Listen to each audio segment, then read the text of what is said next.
I know. Some of you are probably like, I thought she said she was going to upload more videos. But my spouse is actually about to get deployed in a few days, so I'll have enough time to participate in my hobbies. So more videos are definitely coming your way.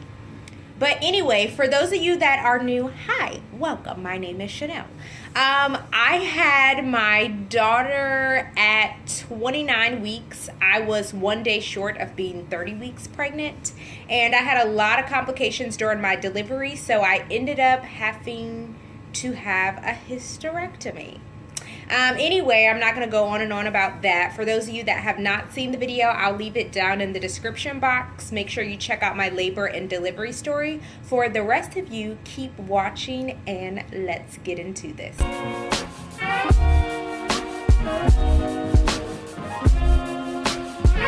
When I had my daughter, I ended up having a cesarean hysterectomy. So during my C-section, they ended up having to remove my uterus. So for those of you that don't know, when you have a hysterectomy, that basically means that you can no longer physically carry children because you don't have a place to hold the children.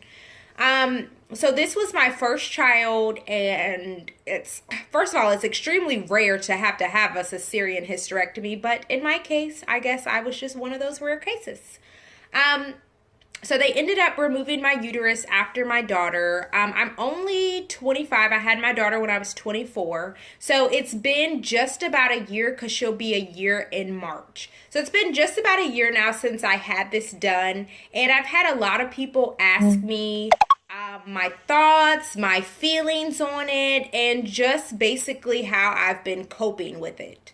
There have been three major things that I've been doing that has helped me to cope with this. One has been faith.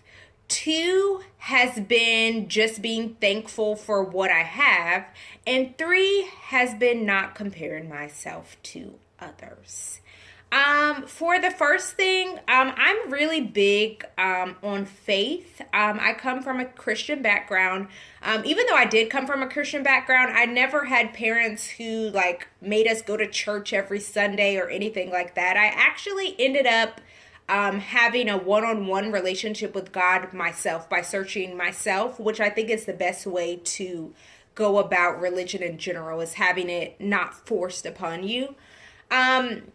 So with my faith, a lot of people have really applauded me with the way that I've handled it first and foremost, because as soon as I woke up with a tube down my throat, and when I woke up, they told me my daughter was doing fine, but that they had to remove my uterus due to complications. And even though I was a little sad, I was just extremely grateful to, one, be alive, and two, to have my daughter alive, because let me tell you, that was probably the scariest thing. And it honestly has just been faith, because I have a lot of people in my family who pray, and I'm a praying person myself. So, I'm not gonna lie. One of the hardest things though was just, trying to not question God about it. I'm still extremely young. I'm only 25, like I said. So, just trying to try not to be like, why do I only have, why did you make me that rare 5% of people who end up having to have a cesarean hysterectomy during something like that?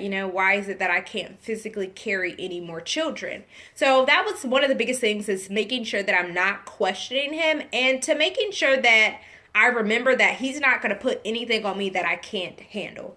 So I know people say that all the time. It's very cliche, but it's like extremely true. I know for sure that this was meant to happen to me. So in that case, I have been equipped to properly handle this. The second way that I've been coping with this, and mind you, I know this little bow thing is all over the place. Don't judge me for it, okay? It's getting on my nerves too.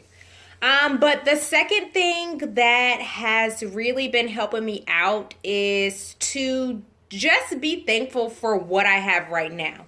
I personally know that there's a lot of people that, for one, cannot even conceive children at all. There's people that have been trying for years, that have been taking fertility medications, that have been doing fertility treatments. They've just been doing so many things, and they still cannot even conceive one child.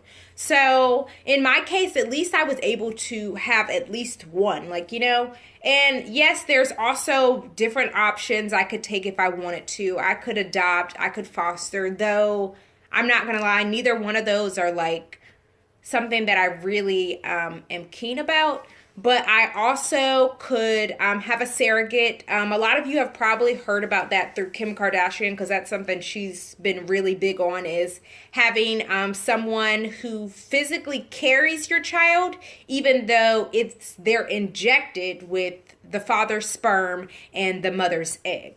But honestly, I don't even think if I did do it, that would probably be like my first option.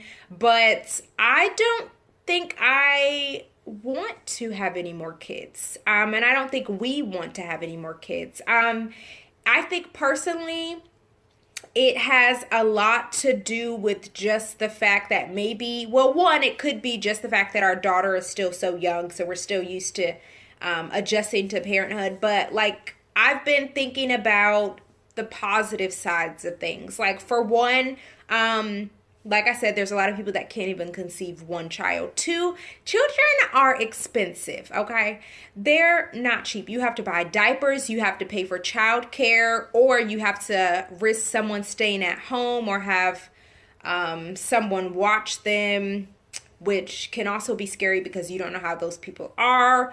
You have to buy formula. You have to buy wipes. You have to clothe them, which they're growing out of their clothes constantly. Then as they get older, there's more things you have to worry about. You have to worry about paying for their social life. You have to worry about making sure that they're fed, that they're clean.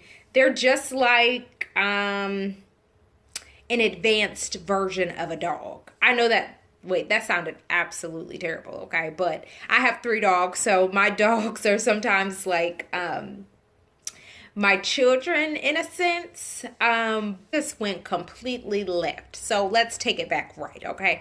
Another thing that is good, with looking at the positives, is that we could take more vacations.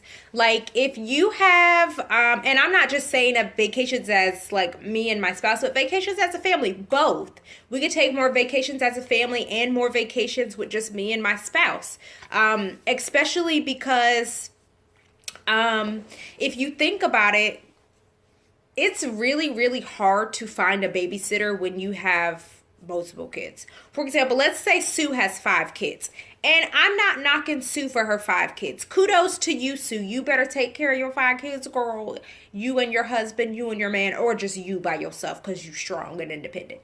I'm not knocking Sue. Kudos to you. But realistically, if you try to ask Veronica, hey, Veronica, can you watch my children? Then Veronica, in the back of her mind, is probably thinking, okay, I have to think about Bill, who's over there. I have to think about Joe, who's over there. I have to rock Catherine. It's just a lot compared to just, hey, Veronica, can you watch my daughter? Okay. Most likely someone would probably want to watch just 1 kid as opposed to 5. Not saying anything bad about that, and not using that as an excuse to not have kids, or for those who want to have multiple kids. But I'm just saying that could be something positive that I can look at to help me cope with this. Also, in a sense, it also gives us more opportunities to give her more attention, to give her more one-on-one time. I know a lot of times when you have multiple kids, first of all, you're just caught up with surviving yourself, especially if you're a working parent and you have to worry about working, plus coming home, cooking dinner, doing all this stuff. So, having multiple kids definitely makes that a lot harder. So that's another thing, just trying to look at the positive side of things. And then really the last thing, has been just not comparing myself to others, okay? I remember the other day I was on Facebook and there was a girl that posted and she said she was expecting her second child. She or her and her husband, they already had a little boy and now they're expecting a little girl. And I was like, oh my goodness, that's so perfect. Like, you have one of each. But then I was just thinking, like, is it perfect? I think that's something where we go like really wrong, especially in this generation. Or in this day and age, I should just say. Social media is such like, it's on a high pedestal. So anybody is going to perfect their social media because you have plenty of time to do that. You can post pictures of you and your family going on this 5-star vacation. You can post pictures of you and your family in matching pajamas for Christmas, which I'm not knocking that because me and my family did that this year. Okay. But either way, I've just been trying not to put people on this pedestal because you don't know what they're going through in their life. It could be that her husband doesn't even want to have any more kids. It could be that they're on the brink of divorce and she is hoping that this bonds them closer together. And who knows, it could be something completely different to where they're doing great and everything is just how it looks. But most of the time, that's not the case. So I've just been trying my best not to compare myself to others. I know that everything happens for a reason. So maybe having one child is what's supposed to happen to me. Or maybe having multiple is supposed to happen to me, but it's not supposed to be until the future. I don't know.